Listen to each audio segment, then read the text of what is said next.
If you don't bring your family to the gala, Clara, you can kiss the merger goodbye." The words landed like a sucker punch. Clara Vance froze at the head of the mahogany boardroom table, her fingers still curled around a crystal glass of water. The air in the room thickened. A dozen eyes, her board of directors, waited for her reaction, the fluorescent light glinting off their tailored suits and smug certainty. She took a slow breath, setting the glass down with the kind of precision that made people nervous. "They think they can corner me in my own boardroom." "What exactly are you implying, Lawrence?" she asked, her voice low and dangerous. The chairman of the board leaned back, folding his hands. "The gala is about public image. You're the face of Vance Couture, Clara, and the public loves a success story with a human touch, family warmth, relatability. Our investors want to see stability." "Stability?" Clara arched an eyebrow. "You mean a man at my side and a child in the holiday card?" The room shifted. A few directors exchanged awkward glances. One cleared his throat. Lawrence didn't flinch. "This merger is worth over $200 million. The other party is very traditional. Show them you're settled and we close the deal. Show them you're still." He hesitated, choosing his words carefully. "Living out of a penthouse with no roots, and they'll hesitate." Clara's manicured nails tapped once against the table. "So you're telling me that my numbers, my leadership, my 10 years of doubling revenue, none of that matters if I don't show up with a smiling spouse and a cherubic child?" "It matters," Lawrence said smoothly. "But optics matter more." Clara's jaw tightened.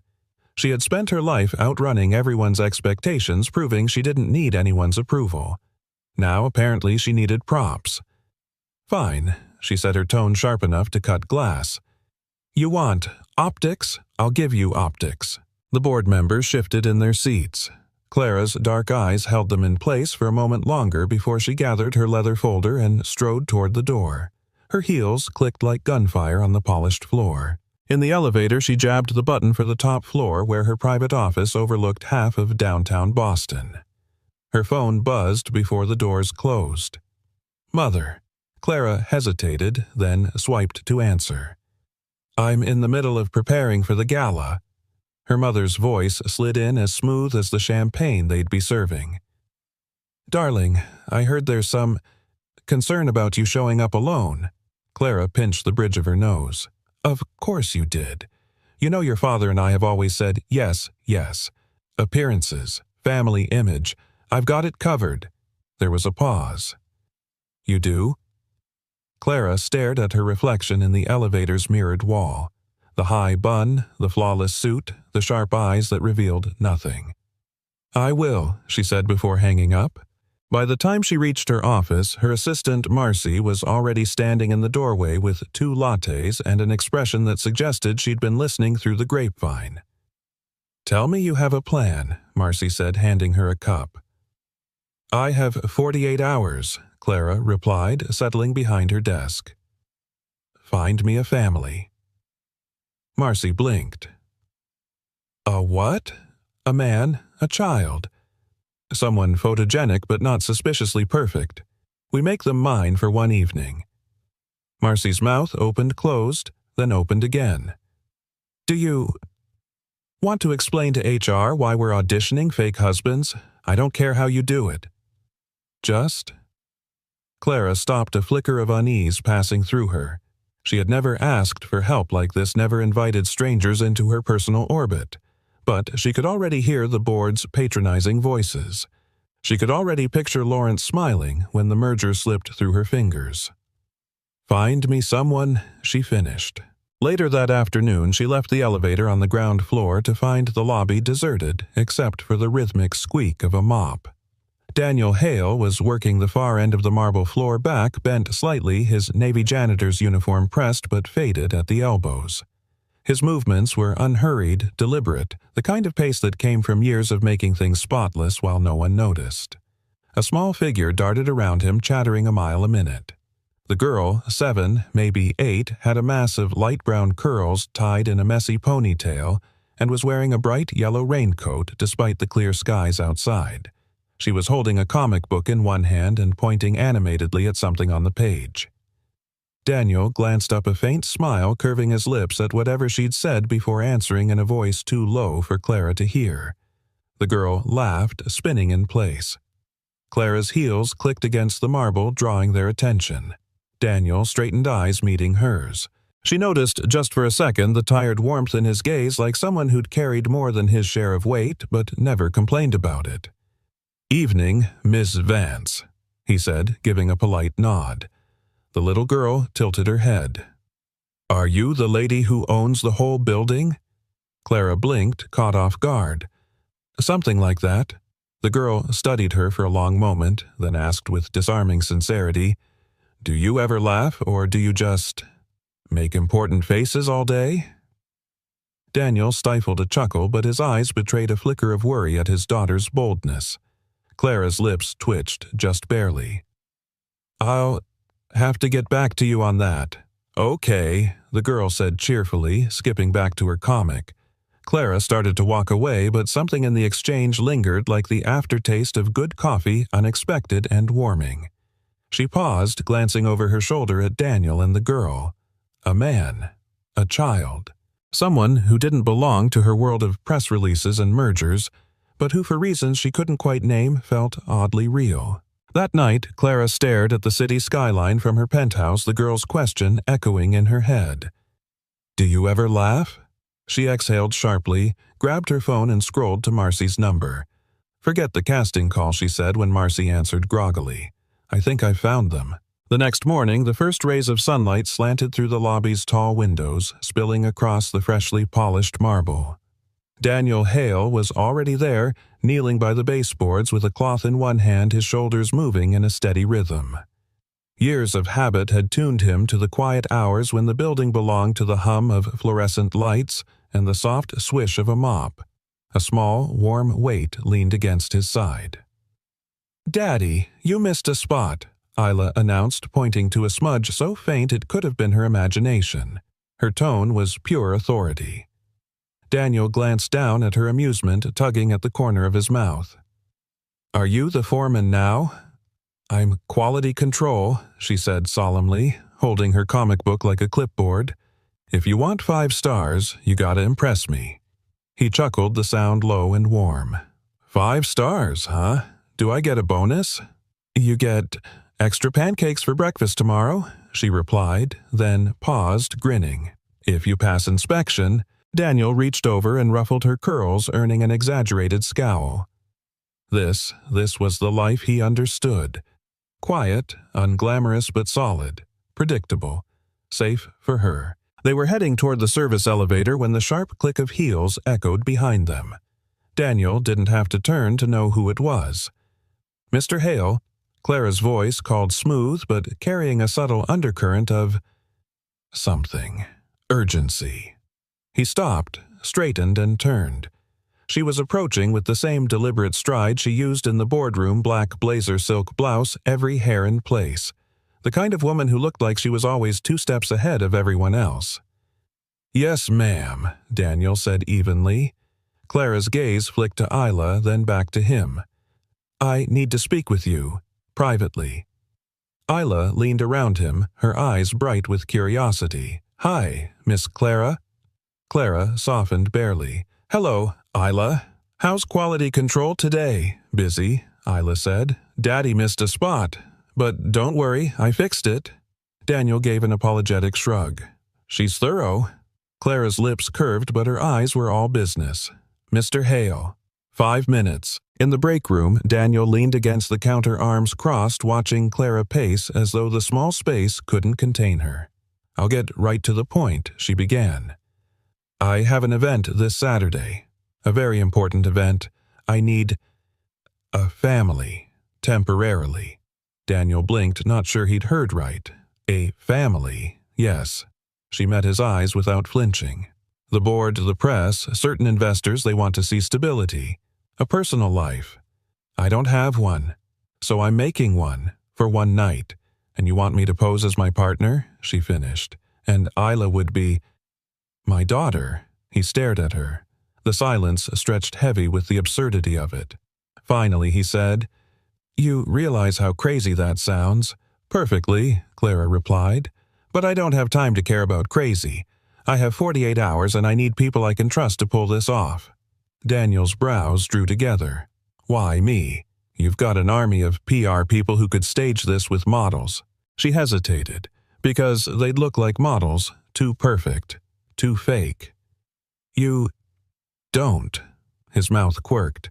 "That's supposed to be a compliment. It's supposed to be the truth," she said. "You're grounded, real, and Isla." Her voice caught the tiniest bit. "She's the kind of child people believe in." Daniel shook his head. "No, I'm not dragging my daughter into some corporate charade." "She wouldn't be in danger," Clara said quickly, "and I'd compensate you generously." "It's not about the money," he cut in, his voice firm. "It's about what's right for her." They both turned to the sound of a small gasp from the doorway. Isla stood there, eyes wide. "Wait, I'd get to wear a pretty dress." Daniel's jaw tightened. "Isla, and pretend to be your daughter?" she asked, Clara bouncing on her toes. Clara managed to smile. "That's the idea." Isla clasped her hands in front of her. "Daddy, please, just once. It could be fun, and you always say it's good to try new things." Daniel gave her a look. "I said try safe new things, like pancakes with blueberries." "This is safe," she insisted. "It's just pretending." Then softer. "And maybe Miss Clara needs help." Daniel glanced at Clara, who held his gaze without a word. For the first time since they'd met, she looked not unshakable, not untouchable. Just a woman asking for something she wasn't used to asking for. They ended up sitting at the small break room table, Isla swinging her legs as the grown-ups hammered out terms. "Fine," Daniel said at last. "I'll do it if we set ground rules. Isla doesn't get pushed into any photo she's not comfortable with. We keep the story simple. And you," he pointed at Clara, "you keep your boardroom politics away from her." "Agreed," Clara said without hesitation. "And one more thing," he added. "If she says she's done, we're done. No arguments." Clara inclined her head. "Done." Isla grinned. "This is going to be so much fun. Can I call you Mom?" Daniel choked on his coffee. Clara surprisingly didn't flinch. "We'll work on that." As they left the break room, Clara glanced at Daniel. "I'll send Marcy with details. We'll need to rehearse. Create a few shared memories for anyone who asks." "Rehearse?" Daniel asked. "Yes. We're not just going to walk in there cold. People can smell fake from a mile away." Isla tugged at her father's sleeve. "Don't worry, Daddy. I'll make sure you pass." Daniel smirked. Not sure if I should be comforted or terrified. Back in the lobby, Clara walked ahead, her mind already mapping out the next 48 hours. She didn't notice the faint smile tugging at the corner of her lips. She didn't notice how the building's marble halls suddenly felt a little less empty. Daniel watched her go, shaking his head. "What have we gotten ourselves into?" "Kiddo." Isla squeezed his hand. "An adventure." And somehow, against all logic, he couldn't quite bring himself to disagree. By the time Clara stepped into her penthouse that evening, the city lights were already glinting like scattered diamonds across the harbor. She kicked off her heels and walked straight to the wide glass windows. Normally, the skyline gave her a sense of control, an empire beneath her feet. But tonight, it felt more like a ticking clock. She couldn't shake the image of Isla leaning forward at the break room table, eyes wide with anticipation, or Daniel's steady, reluctant nod. For a woman who had built a life on careful, calculated moves, agreeing to this kind of chaos was a leap into the unknown. The next morning, Marcy appeared in Clara's office doorway, her expression somewhere between disbelief and curiosity. "You're really doing this," she said, setting a file on Clara's desk. "Your family dossier?" Clara arched a brow. "Family dossier." Marcy flipped it open. Inside was a photo of Daniel looking directly at the camera, as though he'd been caught mid-thought, and another of Isla grinning in her bright yellow raincoat.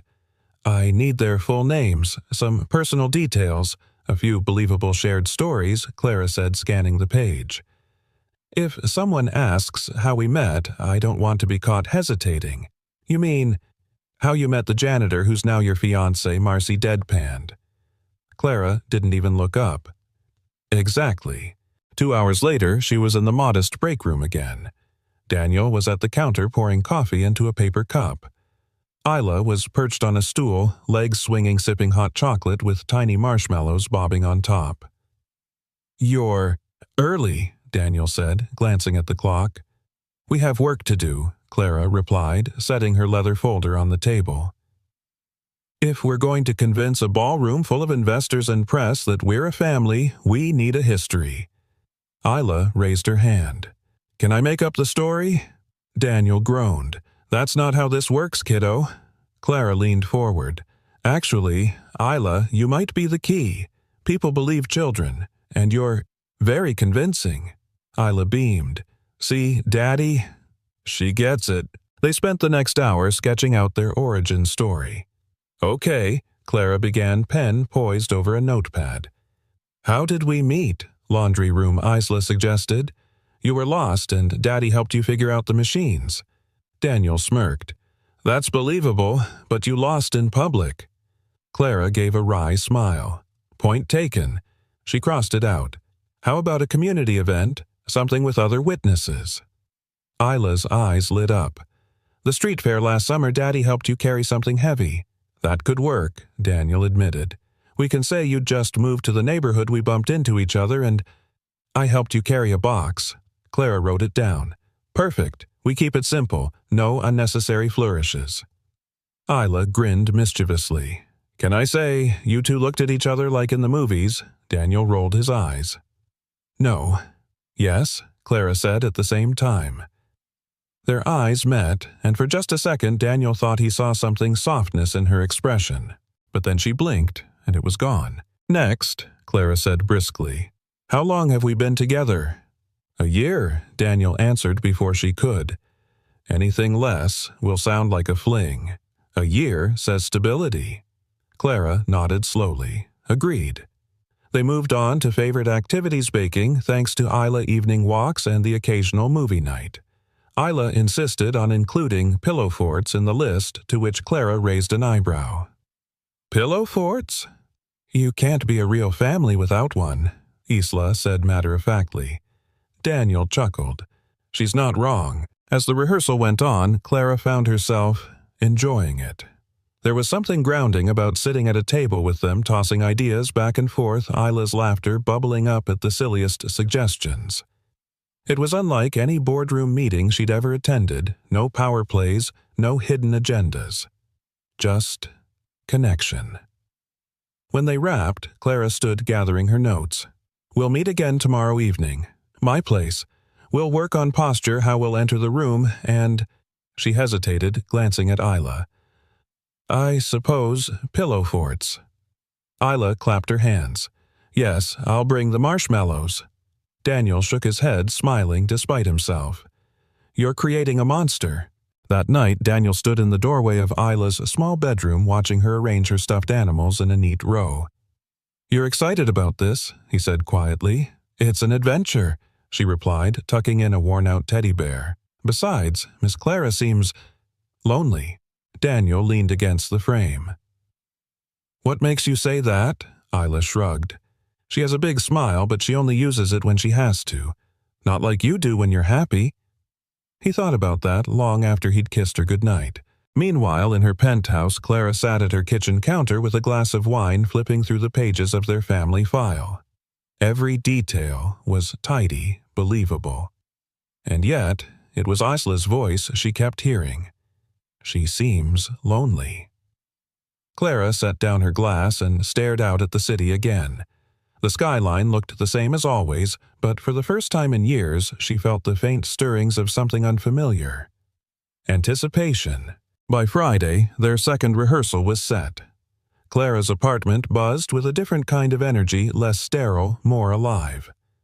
Hila darted from room to room, marveling at the floor-to-ceiling windows, while Daniel followed, hands in his pockets, taking everything in with quiet observation.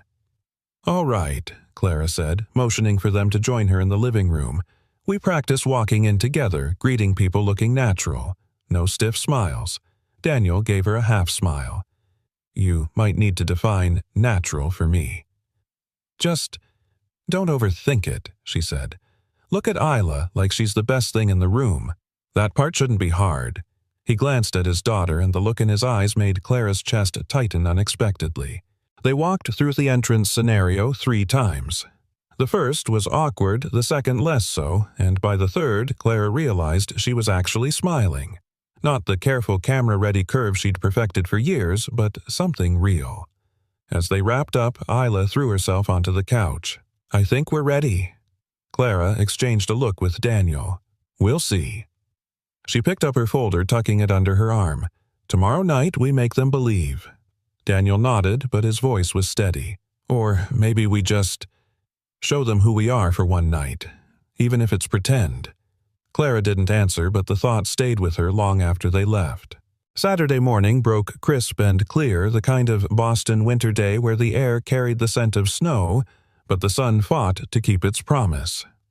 Clara stood in the middle of her penthouse living room, a space usually so immaculate it could have been staged for a magazine shoot. Today, it looked different. A coffee table had been pushed against the wall. Cushions from her Italian leather couch lay scattered across the floor. A mixing bowl, a whisk, and an open bag of flour occupied her pristine marble counter. This was what happened when she let Daniel and Isla in. She heard them before she saw them. Isla's laughter ringing through the hall, Daniel's low murmur in reply. Then they appeared. Isla, wearing an apron twice her size, her curls dusted in flour like she'd just walked through a snowstorm. Daniel trailed behind, sleeves rolled up, holding a tray of unbaked cookies. Quality control is here, Daniel announced with mock gravity. Isla hopped forward, lifting the tray so Clara could inspect it. They're perfect, she declared, because I made them. Daddy only helped a little. Clara arched an eyebrow, glancing at the uneven shapes. They're unique. They're home, Daniel said, simply setting the tray down. Something in the way he said it made her pause. She had never thought of cookies as home. Once the cookies were in the oven, Clara clapped her hands. All right, time to rehearse. We've got 2 hours before the dress fitting. Isla scrambled to the couch. What are we practicing first? Smiling, waving. Or the grand entrance where I spin around in my dress. We're starting with the story, Clara said, sitting opposite her. How we met, our first date, favorite things to do as a family. You'll need to answer questions naturally without looking at me for permission. Easy, Isla said confidently. We met at the street fair when Daddy helped you carry a heavy box. Clara nodded. And our first date, Daniel smirked. If we're going for believable maybe coffee at that corner cafe on Tremont. Not a 5-star restaurant. That works, Clara agreed, jotting it down. What did we talk about? Books, Isla blurted. Daddy talked about fixing cars and you talked about designing dresses and then you both laughed because Daddy doesn't know what tulle is. Daniel grinned. Still don't. Clara surprised herself by laughing, really laughing, and Isla's face lit up like she'd just scored a win. Next came the walking practice. Clara instructed, We'll enter with me in the middle. Daniel, offer your arm. You're my partner. Isla, you'll hold my other hand. We walk slowly, like we belong there. They tried once. It was awkward. Daniel's long stride made Isla skip to keep up, and Clara's heels clicked too sharply. Again, Clara said. By the third attempt, they moved almost in sync. Daniel's arm was warm under Clara's hand, steady grounding. Isla swung her free arm, slightly humming under her breath. Clara realized she was smiling again, without meaning to. During a break, Clara fetched glasses of water. Daniel leaned against the counter watching Isla chase a dust mote in the sunlight. You've got away with her, Clara said quietly. She's my whole world, he replied without hesitation. When you're raising a kid alone, you either learn patience or you lose them. I'm not about to lose her. Clara set the glasses down, her voice softer than she intended. I wouldn't know what that feels like. My parents raised me with distance. Expectations instead of affection. Daniel studied her for a moment. Maybe this isn't just rehearsal for you. She met his gaze, a flicker of something unguarded in her eyes. Maybe not. The timer dinged and Isla dashed to the kitchen. Clara followed, half expecting disaster, but the cookies were golden and surprisingly intact. Isla arranged them on a plate with a flourish. "First we eat," she announced. "Then we build a pillow fort." Clara blinked. What? Pillow fort, Isla repeated, already pulling cushions from the couch. Daniel shot Clara a mock apologetic look. "It's non-negotiable." 10 minutes later, Clara found herself inside a makeshift fortress of blankets and pillows, Isla wedged between them, holding a flashlight like they were telling ghost stories. "This," Isla said solemnly, "is what families do. Not just smile for cameras. They make forts and eat cookies inside." Clara glanced at Daniel over Isla's head. He was smiling that quiet, patient smile again, and for a moment the whole charade felt less like an act. When the afternoon sun began to fade, Clara helped Isla into her coat while Daniel gathered their things. "Tomorrow's the real deal," she told them. "Remember, calm, natural, confident." Isla grinned. "We'll be perfect. Right, Daddy." Daniel chuckled. "We'll be us. That's better than perfect." As they stepped into the elevator, Clara stood in the doorway watching the doors close. For years, she'd built walls around her life, keeping everything and everyone in their place. Now a janitor and his daughter had walked right through them. And somehow, she didn't mind at all. The lobby of the Marriott Grand shimmered under chandeliers the size of small cars, the air thick with the mingled scents of polished marble, expensive perfume, and expectation. Outside, limousines glided up to the entrance in an unbroken line, their passengers spilling out in tuxedos and sequined gowns. Clara stood near the revolving door. Her posture impeccable, her gown a deep emerald silk that hugged her figure and caught the light with every move. She was a master at this kind of stage, but tonight was different. Tonight she wasn't just Clara Vance, CEO of Vance Couture. Tonight she was part of a family. Beside her, Daniel adjusted the cuffs of his borrowed tuxedo. It fit well better than she expected, and yet he still looked like the man who fixed things with his hands and didn't mind a bit of dirt under his nails. Isla stood between them in a cream tulle dress with tiny satin shoes, her curls brushed but still rebelliously free. "You look like a princess," Clara told her. Isla grinned. "And you look like the queen." Daniel chuckled softly, then leaned toward Clara. "Ready for this?" She glanced up at him. "No, but we're doing it anyway." They walked in together exactly as they'd practiced, Clara in the middle, Daniel offering his arm, Isla holding her other hand. Cameras flashed almost immediately, the staccato bursts of light like firecrackers. "Clara." "Over here. Who's your guest? Is that your fiancé?" Clara kept her smile measured, nodding toward the reporters but never breaking stride. Daniel, for his part, seemed entirely unfazed, his gaze steady, protective every step matching hers. Inside the ballroom, the lighting was warm and golden, spilling over round tables set with white linens and crystal stemware. The hum of conversation swelled as they entered, heads turning, eyes narrowing in curiosity. "Remember," Clara murmured under her breath. "We've been together a year. Street fair, coffee shop, pillow forts. No improvising beyond that." "Got it," Daniel replied. "Though I still say the pillow fort story's going to raise questions." Isla piped up. "Only from people who've never had fun." They were halfway through the mingling when the first test came. A silver-haired woman in a pearl choker swept up to them, her voice warm but her eyes sharp. "Clara, darling. And this must be—" She extended a perfectly manicured hand toward Daniel. "Daniel Hale," he said, shaking her hand firmly. "Pleasure to meet you. And Isla," Clara added, resting a hand gently on the girl's shoulder. The woman crouched slightly, her smile softening. "Aren't you just lovely?" "How old are you?" "8, Isla said. "But Daddy says I'm an old soul." The woman laughed. "Well, I should say so." Clara felt the moment tilt in their favor, and then the woman's eyes flickered just for a second to Daniel's shoes. Perfectly shined, but not the kind that came from a luxury boutique. Later, as they made their way toward their table, a man in a navy suit intercepted them. Clara recognized him immediately. Vince Ralston, a reporter with a knack for digging where he wasn't invited. "Clara," Vince said smoothly, "you've been keeping secrets. Care to introduce your family to the public properly?" Daniel's jaw tightened, but Clara stepped forward, her tone cool and even. "This is Daniel, and this is Isla. That's all anyone needs to know tonight." Vince's smile didn't reach his eyes. "Interesting. I could swear I've seen you before, Daniel. Somewhere less formal." Daniel's hand flexed at his side, but he didn't take the bait. "Must have been one of those faces," he said. Clara's fingers brushed against his, a small deliberate gesture before she guided them toward their table. The dinner passed in a blur of speeches, polite laughter, and the occasional clink of champagne glasses. Clara played her role flawlessly, but every so often she'd catch Daniel watching her, not the CEO, but her. Then came the charity auction.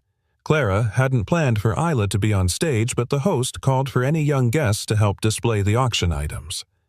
Isla's hand shot up before Clara could react. Minutes later, Isla was walking across the stage holding up a framed watercolor painting, smiling at the crowd like she'd been born to do it. When she returned to the table, breathless and proud, she leaned toward Clara. "Did I do okay?" Clara's throat tightened unexpectedly.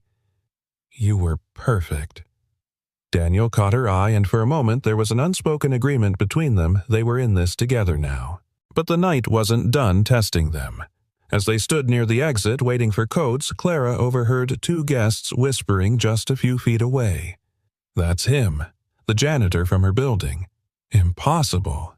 Look at him in that tux. I'm telling you, I've seen him mopping floors." The words were meant to be hushed, but in the acoustics of the marble foyer they carried. Daniel's shoulders tensed. Clara's pulse spiked. She turned, locking eyes with the two men. "Is there something you'd like to say to me directly?" They faltered under her gaze, muttering something about misunderstanding before slipping away. Daniel exhaled slowly, but his voice was quiet when he spoke. "You don't have to fight my battles."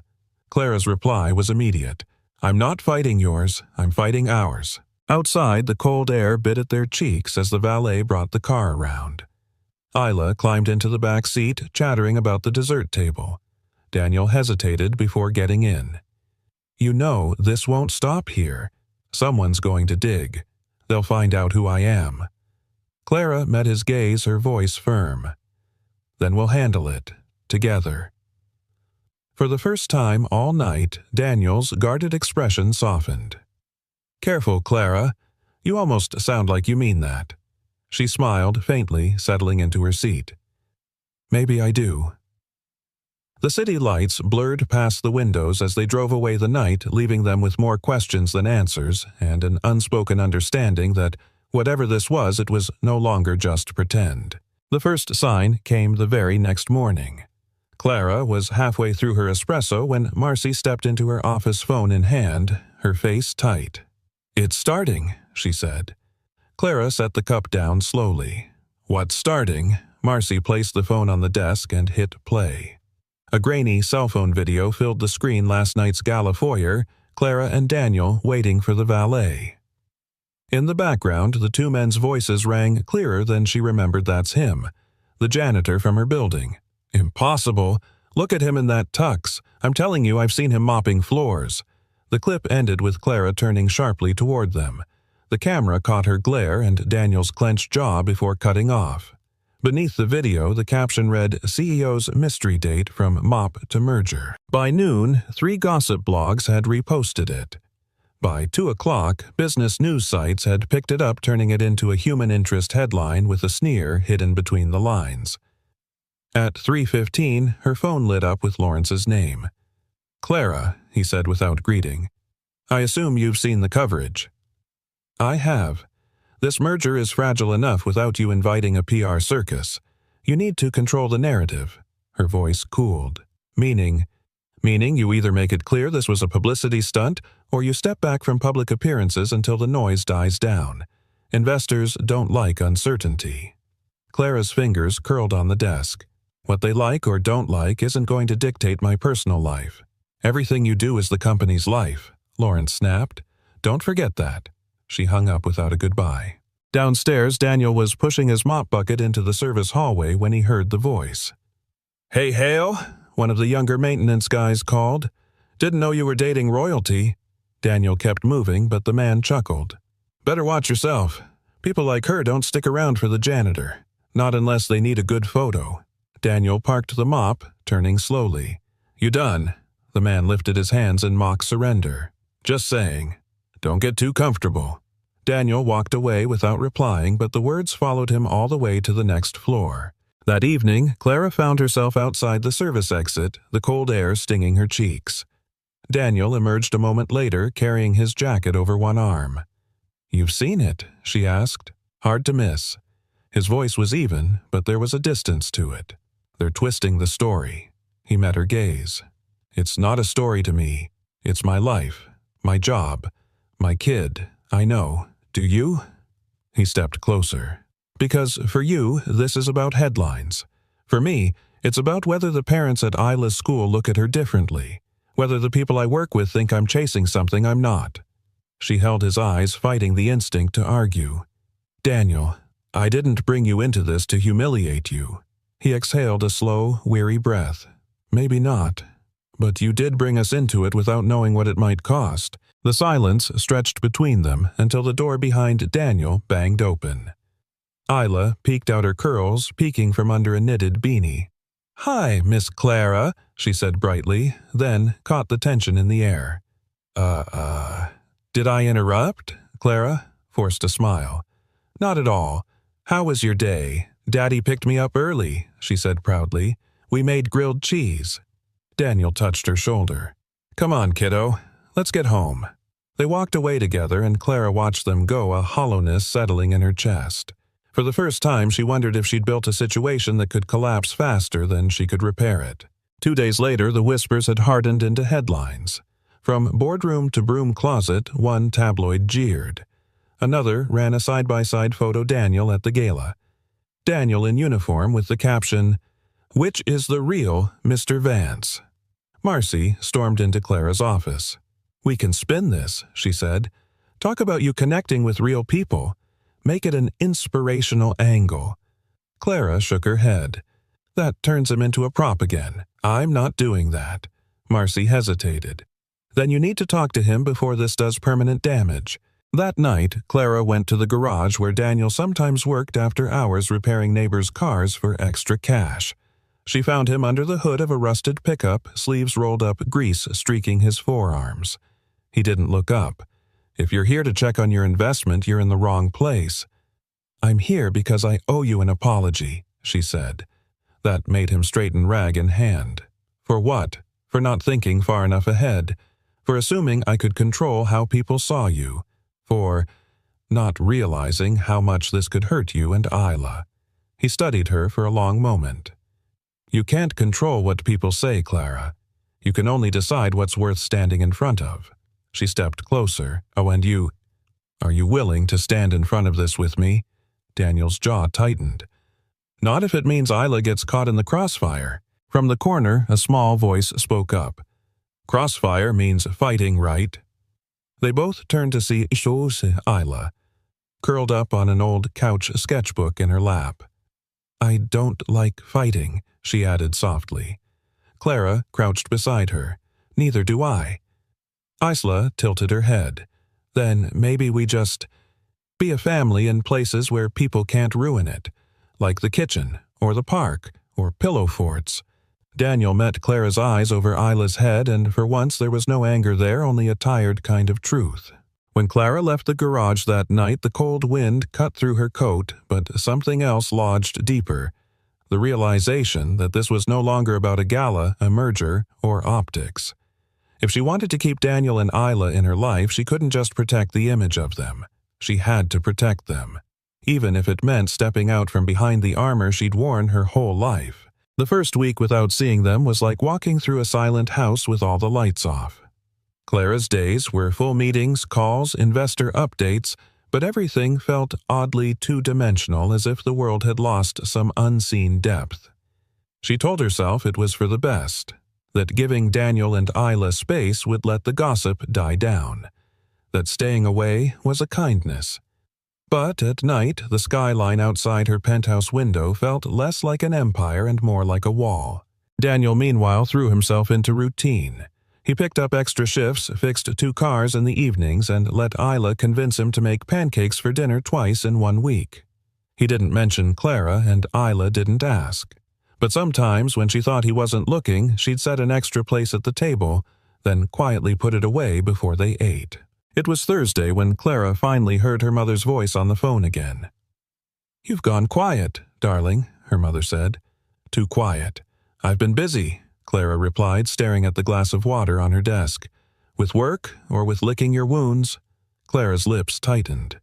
"If this is about the press—" "It's about you," her mother cut in. "You've spent your whole life curating distance. And now, the first time you let someone in, you let them slip out the door without even trying to hold on." Clara swallowed. "You make it sound easy. It's not easy," her mother said, "but it's worth it." The next morning, Clara found herself walking into the small coffee shop on Tremont, the one they'd picked for their origin story. She ordered a cappuccino and took the corner table. It felt absurd, sitting there alone, pretending she hadn't half hoped they might walk in. By the time she left, she knew two things. One, the coffee was still excellent. And two, she couldn't keep doing this half-life of almosts. That evening, Daniel was closing up the garage when his phone buzzed. It was a text from Clara. "I don't want space if it means losing you. Can we talk?" He stared at it for a long moment before typing back. "Talking isn't the hard part. Listening is." She replied almost instantly. "Then let's try both." The next day she came to the building just before his shift ended. He was wiping down the mop handles in the supply room, and for a moment she simply watched him. Sleeves rolled up, hair falling slightly into his eyes, moving with the unhurried precision of someone who did things right the first time. "You clean like it matters," she said quietly. He looked up. "It does matter." She stepped inside. "So does this." Daniel leaned against the counter, arms folded. "If you're here to talk, say it plain." Clara took a breath. "I was wrong. I thought if I kept you close but under control, I could keep you safe from all of this, but that's just another way of keeping distance. And distance is what you're good at," he said not unkindly. "Yes," she admitted, "but I don't want to be good at it anymore." From the hallway came the faint sound of sneakers on tile.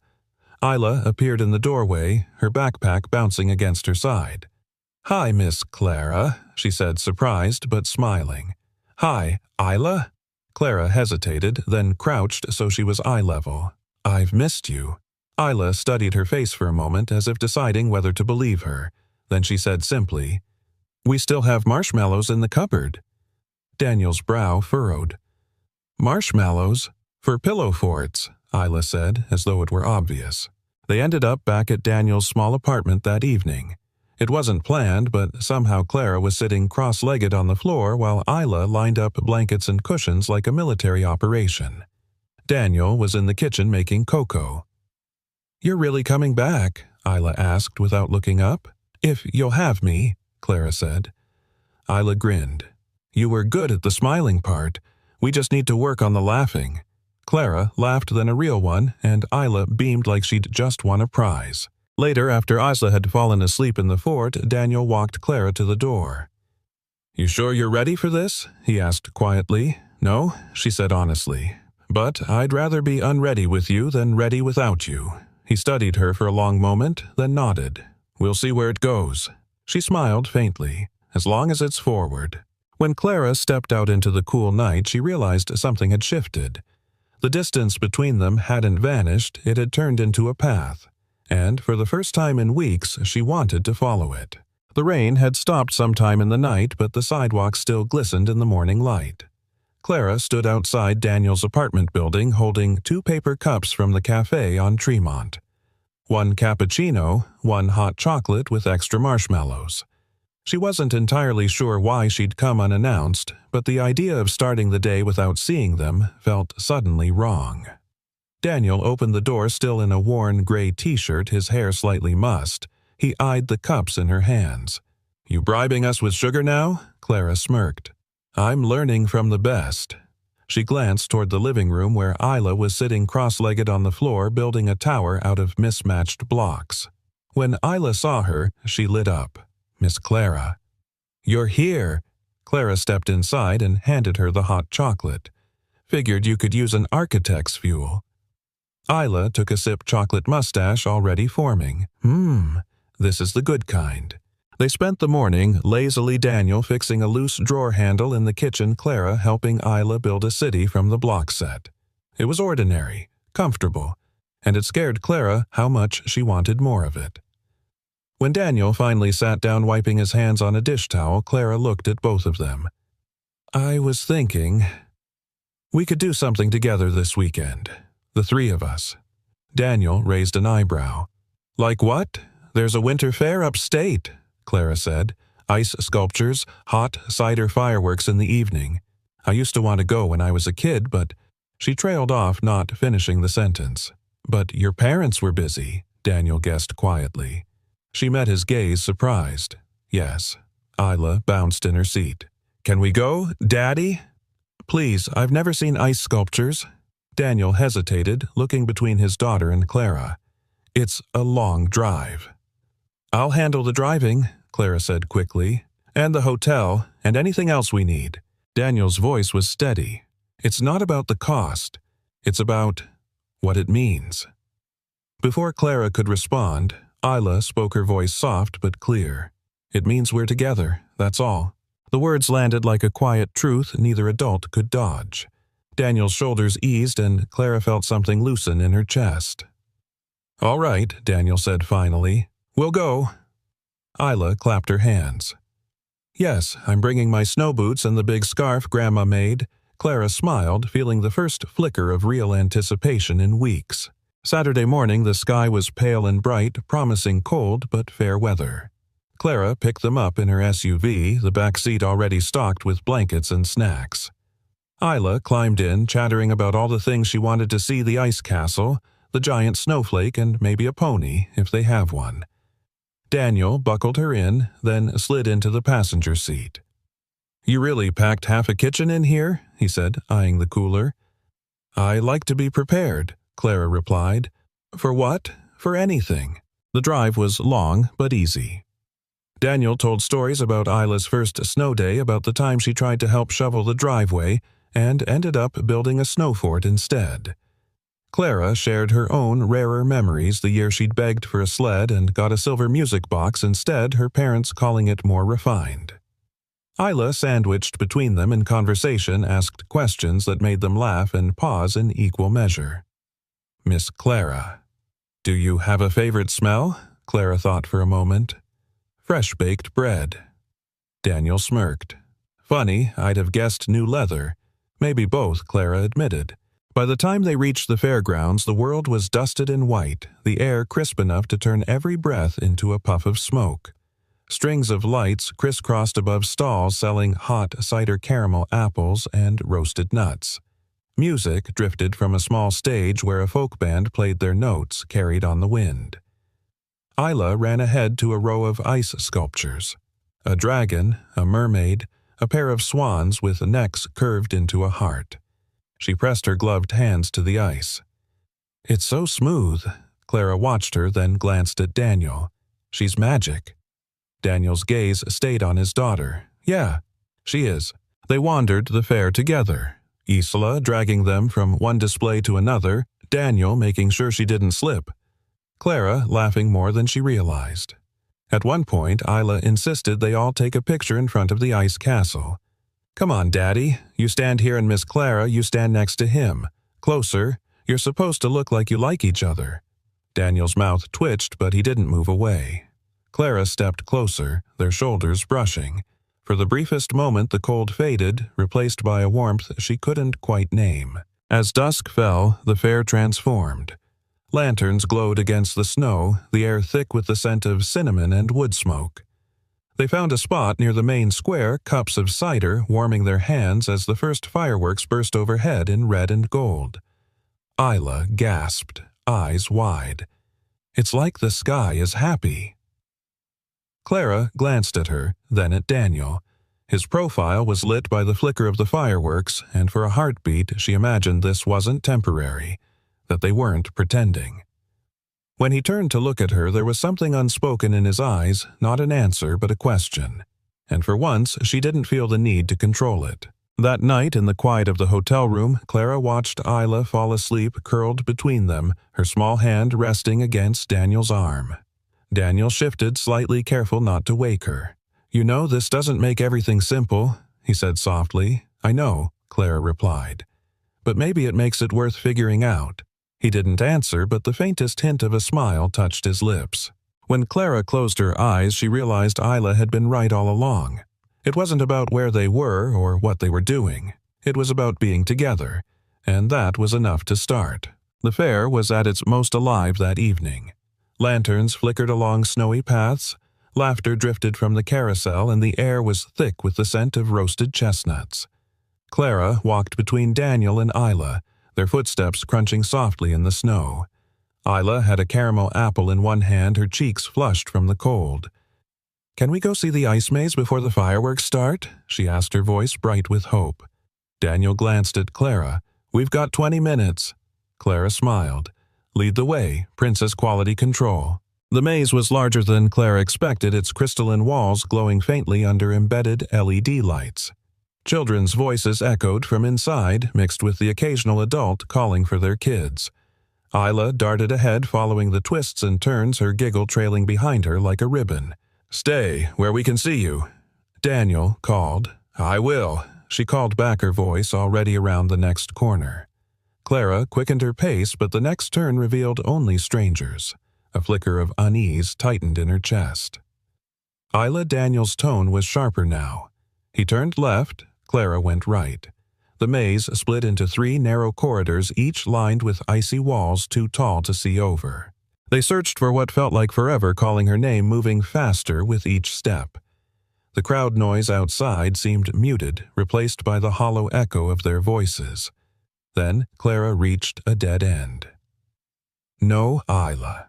She spun back toward the main path, her heart hammering.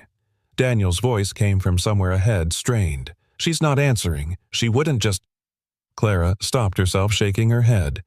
"She knows better. Kids don't get lost because they want to," Daniel said, already moving again. They emerged from the maze into the main square, scanning the crowd. No caramel apple, no yellow scarf. Clara's breath came too fast, too shallow. "We need to tell security." Daniel nodded, his jaw tight, and took off toward the information booth. Clara followed, the fear building in her chest like a vice. When they reached the booth, Daniel gave a rapid description. 8 years old, curly brown hair, cream coat, yellow. Scarf, brown boots, name's Isla Hale. The attendant picked up a radio. "Copy. All stations be on the lookout." Minutes dragged. Daniel paced, running a hand over his mouth. "I should have kept her closer. I should have—" "Stop." Clara cut in, her voice low but firm. "We're finding her. That's all that matters right now." He looked at her, then something raw in his eyes.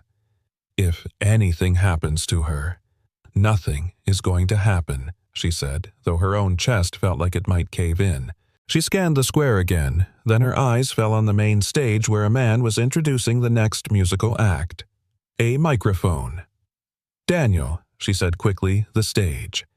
He caught on instantly, and within moments they were climbing the steps.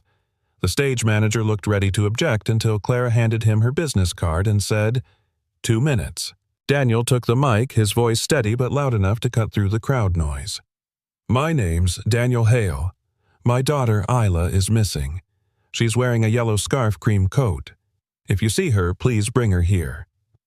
Isla. His voice caught for a fraction of a second.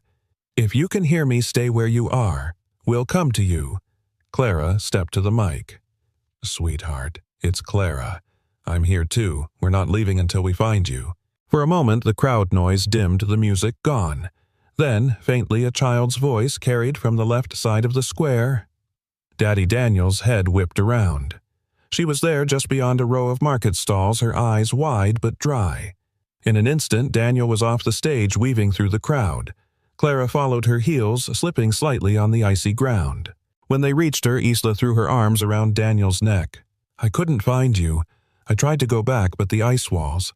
Daniel held her tighter, his face buried in her hair. "You're okay. You're safe.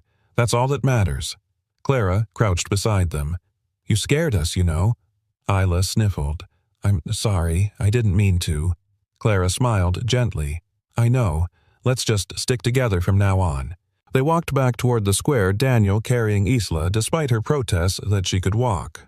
Clara stayed close, her hand brushing the girl's arm every few steps as if to reassure herself she was still there. By the time the fireworks began, they were standing side by side in the crowd, Isla nestled between them, her gloved hands in both of theirs. The sky lit up in bursts of gold and red, and Daniel looked down at Clara.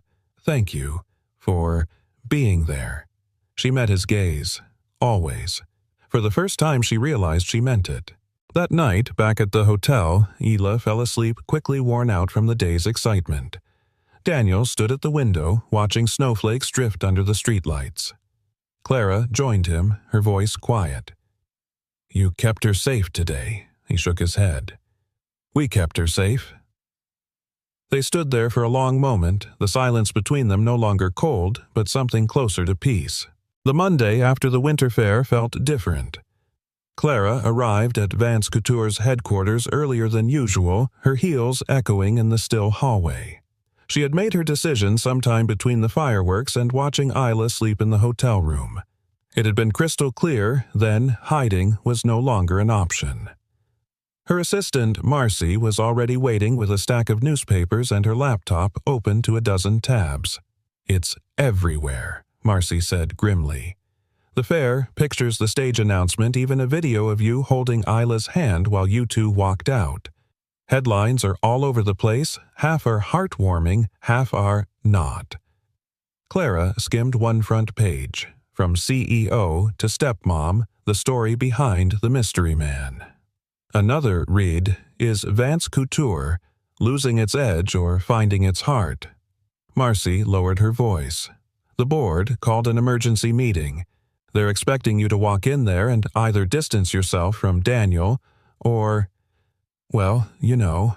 I know Clara said sliding the papers aside, but I'm not going to distance myself. Marcy blinked.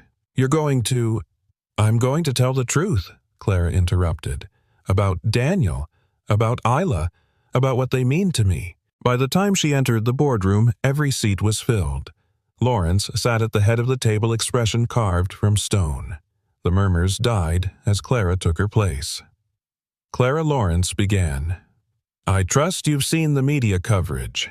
The optics are optics." Clara repeated the word sharp. "That's what we keep coming back to, isn't it? Not the truth, not the people behind the headlines. Just how it looks." One of the directors leaned forward. "You're aware that public perception affects our valuation." "Yes," Clara cut in. "And I'm also aware that we've built this company on the promise of authenticity, of representing the people who buy from us, wear our designs, believe in our brand. And right now, those people are watching to see if I live by that or hide behind a press release." Lawrence's voice was cool. "And what exactly do you intend to tell them?" Clara stood. "Everything." That afternoon, the press conference was called. Cameras lined the front row, their lenses trained on the podium. Clara stepped up the city skyline behind her through the glass wall. She didn't use the prepared statement Marcy had drafted. "I know many of you have questions about the man and the young girl who've been seen with me recently," she began, her voice steady. "His name is Daniel Hale. He's a janitor in the building where Vance Couture has its headquarters. The young girl is Isla, his daughter, and they are not part of some marketing stunt. They are part of my life." A murmur rippled through the room, but Clara didn't pause. "I met them by chance. And what started as something temporary became something real.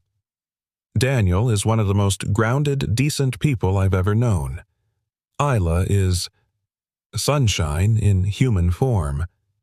They've reminded me that there's more to life than deals and deadlines. That home isn't about a penthouse or a press profile, it's about who's sitting across from you at the dinner table." A reporter raised his hand. "Ms. Vance, are you concerned about the impact this could have on the company's image?" Clara met his gaze. "I'm more concerned about the impact it would have on me if I let other people's prejudice decide who I keep in my life. Across town, Daniel was in the break room when the press conference streamed live on the small wall-mounted TV. A few co-workers turned to watch him, their expressions unreadable. On screen, Clara continued, "If this company stands for anything, it should stand for valuing people for who they are, not the job title on their name badge. That's what I stand for." Daniel didn't move, didn't speak, just stared at the screen, the rag in his hands forgotten. When it ended, one of the older custodians clapped him on the shoulder. "She's got guts, that one." Daniel managed a faint smile. "Yeah, she does." That evening, Clara's phone buzzed with a single text from Daniel. "We need to talk. My place." When she arrived, Isla was sprawled on the couch, coloring, humming softly. Daniel was in the kitchen, leaning against the counter. "You didn't have to do that," he said quietly. "Yes, I did." He studied her. "You just put yourself in the crosshairs for me, for us." Clara stepped closer. "I didn't do it for optics. I didn't do it for the board. I did it because I'm done pretending this isn't real." His eyes searched hers for a long moment. Then he nodded slowly. "All right, then maybe it's time I stop pretending too." From the couch, Isla's voice floated over. "Does this mean we're having cocoa tonight?" Daniel chuckled. "Yeah, kiddo. Cocoa for everyone."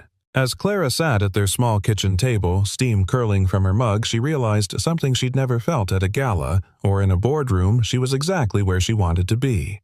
And for once, she didn't care who was watching. Snow had begun to fall by the time Clara left the office that Friday evening, the city wrapped in a soft white hush. For once, she wasn't heading home to her penthouse and the ever-present hum of emails. She was driving toward a small apartment on the other side of town, an apartment where the lights in the window made her think of warmth, laughter, and cocoa with too many marshmallows. When Daniel opened the door, the smell of something baking drifted out. "You're just in time," he said. "Isla's on a mission." From the kitchen came Isla's voice. "No peeking until the cookies are ready." Clara stepped inside, shaking snow from her coat. "I wouldn't dare ruin a mission." 15 minutes later, they were all at the table, the three of them, a plate of cookies still warm in the center. Isla, beaming, pushed the plate toward Clara. "Taste test. You're the judge." Clara took a bite and smiled. "Perfect." Daniel raised an eyebrow. "Better than last time." She nodded. "Better than anything I've had in years." For a moment, the only sound was Isla's giggle and the soft patter of snow against the window.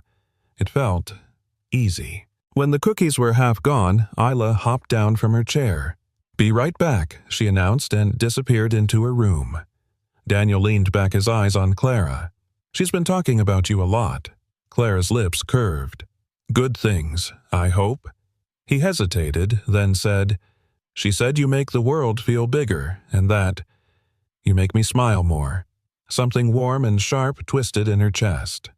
"That's the nicest thing anyone said to me in a long time." Daniel's gaze held hers. "Clara, this started as something neither of us planned, but somewhere along the way it stopped being pretend." She swallowed her voice quiet. "I know, and I don't want it to end." Isla reappeared, holding something behind her back. She grinned at them both. "Okay, close your eyes." They obeyed, and a moment later she set something on the table between them. "Open." It was a photo frame inside a picture from the winter fair, the three of them in front of the ice castle. Daniel's arm was around Clara, and Isla's smile was wide enough to light the scene. "I printed it at school," Isla said proudly, "because families should have pictures." Clara felt her throat tighten. "It's beautiful, Isla." Daniel reached over, resting a hand on his daughter's shoulder. "You did good, kiddo." Later, after Isla had gone to bed, Clara and Daniel stood by the window watching the snow swirl under the streetlights. "You know," he said quietly, "a year ago, if someone told me I'd be here with you, I'd have laughed." "And now?" Clara asked. He glanced at her, the corner of his mouth lifting. "Now, I'm just grateful I didn't miss it." She stepped closer, her hand brushing his. "Me too." For a long moment, neither of them spoke. The silence wasn't empty, it was full, the kind that only comes when there's nothing left to prove. The next morning they bundled up and walked to the park, Isla between them, holding both their hands. The world was bright and clean, the snow crunching beneath their boots. At the playground, Isla ran ahead to the swings, calling for them to hurry. Daniel smiled. She's got a way of making you follow her lead. Clara laughed softly. Maybe that's what families do. They follow each other even when they're not sure where they're going. He looked at her, something deep and certain in his eyes. As long as we go together. That evening, back at Daniel's apartment, they sat on the couch with Isla curled up between them, watching the fire and the small electric heater flicker. Clara glanced around the mismatched furniture, the faint smell of cookies still in the air, the photo frame on the shelf, and realized she didn't miss the penthouse at all. She leaned back, letting the moment settle into her bones. So, are we a family now? Isla didn't even hesitate. We always were. You just had to notice. Clara laughed, but her eyes shimmered. Then I guess I finally did. Outside, the snow kept falling, blanketing the city in quiet. Inside, in that small apartment, 3 people sat close, the glow of something rare and certain holding them together. It wasn't the life Clara had planned. It was better. And for the first time in years, she knew she was exactly where she belonged. Sometimes, life doesn't give us the family we expect. It gives us the one we never saw coming. Maybe it starts with a chance encounter in a hallway, a cup of hot chocolate, or a little girl's fearless smile. And maybe, just maybe, that's enough to change everything. So, dear friends, I want to hear from you. Where in the world are you listening from tonight? Share your thoughts, your favorite moments, or the times in your life when love and kindness surprised you. And if this story touched your heart, remember to subscribe so you won't miss the next one. Your support helps us keep telling stories that bring hope, warmth, and a little more light into the world. From all of us here, thank you for spending this time with me. Until we meet again in the next story, stay safe, stay kind, and never stop believing in the magic of connection.